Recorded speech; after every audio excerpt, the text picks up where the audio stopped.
He said if anything bad ever happened in the school, it was certain to be his daughter who did it. I haven't met the little brat yet, but she'll know about it when I do. Her father said she's a real wart. Oh no, headmistress, that can't be right. Miss Annie cried. Oh yes, Miss Annie, it darn well is right. In fact, now I come to think of it, I bet it was she who put that sink bomb under my desk here first thing this morning.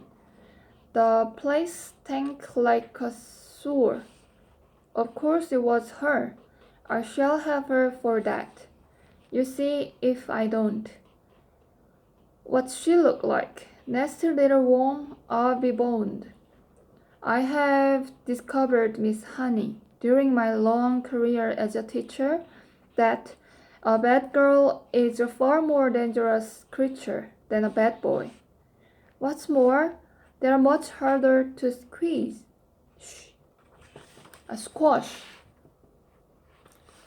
Squashing a bad girl is like trying to squash a blue bottle. You bang down on it, and the darn thing isn't there. Nasty, dirty things little girls are. Glad I never was one.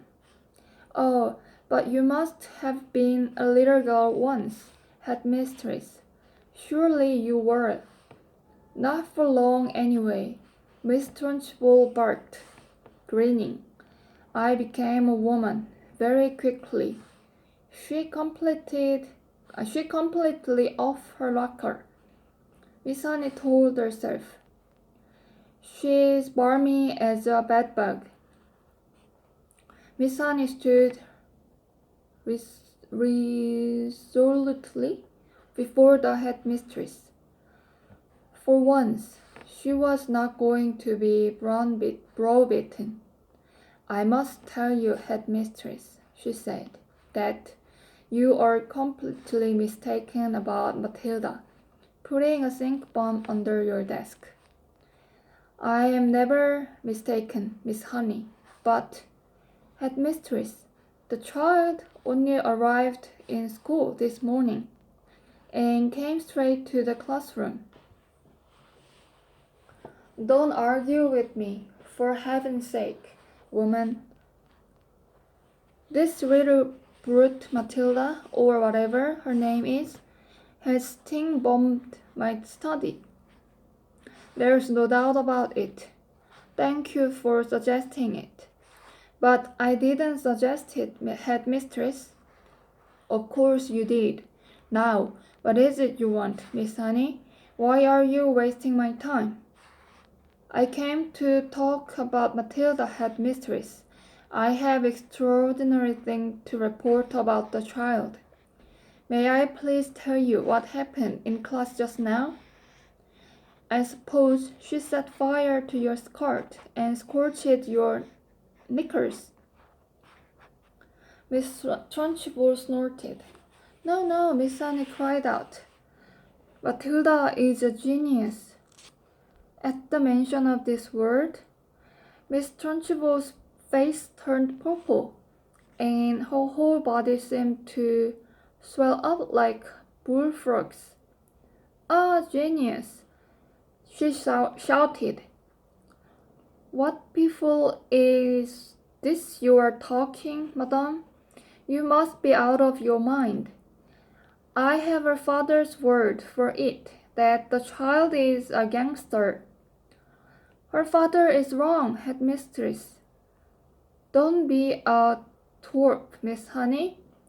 You have met the little beast for only half an hour, and her father has known her all her life. But Miss Honey was determined to have her say, and 깜짝이야. Began to describe some of the amazing things Matilda had done with arithmetic. So she's learned a few tables by heart, has she? Miss Trunchbull barked. My dear woman, that doesn't make her a genius.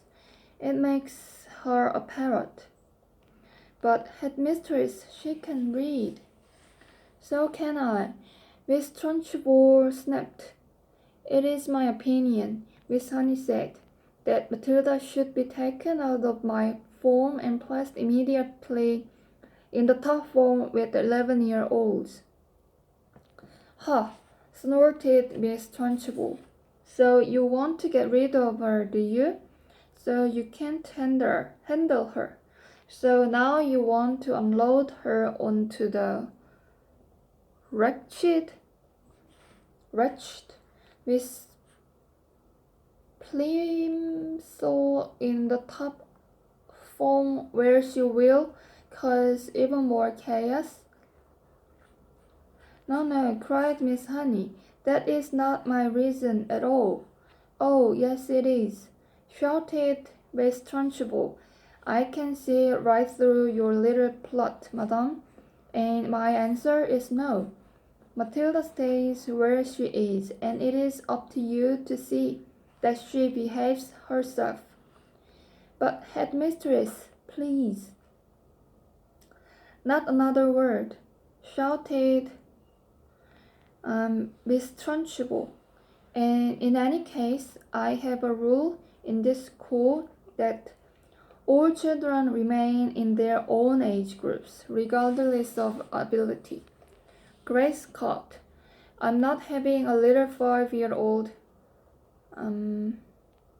brigand sitting with the senior girls and boys in the top form.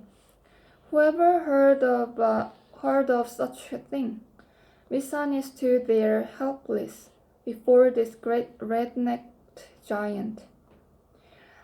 There was a lot more she would like to have said, but she knew it was useless. She said softly, Very well then, it's up to you, headmistress. You're done right, it's up to me, Miss Trunchbull bellowed. And don't forget, madame, that we are dealing here with a little viper who put a stink bomb under my desk. She did not do that, headmistress. Of course she did it, Miss Trunchbull boomed. And I'll tell you what, I wish to heavens I was still allowed to use the birch-in belt as I did in the good old days. I'd have roasted Matilda's bottom for her, so she couldn't sit down for a month. Miss Honey turned and walked out of the study, feeling depressed, but by no means defeated. I'm going to do something about this child, she told herself. I don't know what it will be, but I shall find a way to help her in the end. The parents. When Miss Honey emerged from the headmistress' study, most of the children were outside in the playground. Her first move was to go round to the various teachers who taught the senior class and borrow from them a number of textbooks, books on algebra, geometry, French, English literature, and the like. Then she sought out Matilda and called her into the classroom. There is no point, she said, in you sitting in class doing nothing while I'm teaching the rest of the form the 2 times table and how to spell cat and rat and mouse. So during each lesson, I shall give you one of these textbooks to study. And at the end of the lesson, you can come up to me with your questions, if you have any, and I shall try to help you. How does that sound? Thank you, Miss Honey, Matilda said. That sounds fine. I'm sure, Miss Honey said, that we'll be able to get you moved into a much higher reform later on, but for the moment, the headmistress wishes you stay where you are. Very well, Miss Honey, Matilda said. Thank you so much for getting those books for me. What a nice child she is, Miss Honey thought. I don't care what her father said about her. She seemed very quiet and gentle to me, and not a bit stuck up in spite of her brilliance. In fact, she hardly seems aware of it. So, when the class reassembled, Matilda went to her desk and began to study a textbook on geometry which Miss Honey had given her. The teacher kept half an eye on her all the time and noticed that the child very soon became deeply absorbed in the book. She never glanced up once during the entire lesson. Miss Honey, meanwhile, was making another decision. She was deciding that she would go herself and have a secret talk with Matilda's mother and father as soon as possible. She simply refused to let the matter rest where it was. The whole thing was ridiculous. She couldn't believe that the parents were totally unaware of their daughter's remarkable talents. After all, Mr. Wormwood was a successful motor car dealer, so she presumed that he was a fairly intelligent man himself. In any event, parents never underestimated the abilities of their own children.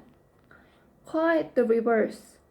Sometimes it was well nigh impossible for a teacher to convince the proud father or mother that their beloved offspring was a completely nitwit. Miss Honey felt confident that she would have no difficulty in convincing Mr. and Mrs. Wormwood that Matilda was something very special indeed.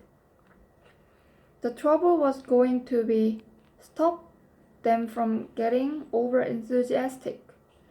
And now Miss Honey's hopes began to expand even further. She started wondering whether permission might not be sought from the parents for her to give private tuition to Matilda after school.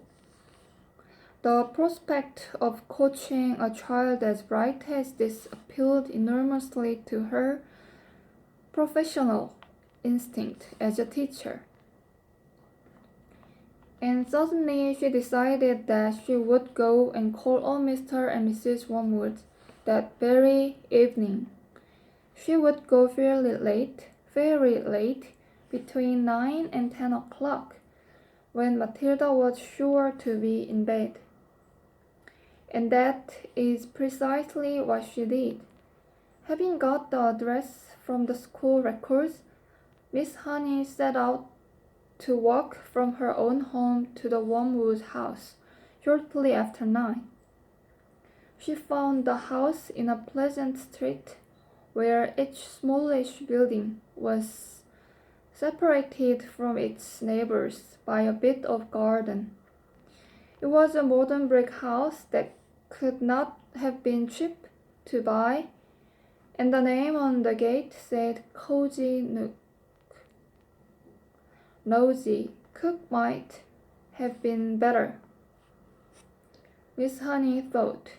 She was given to playing with words in that way.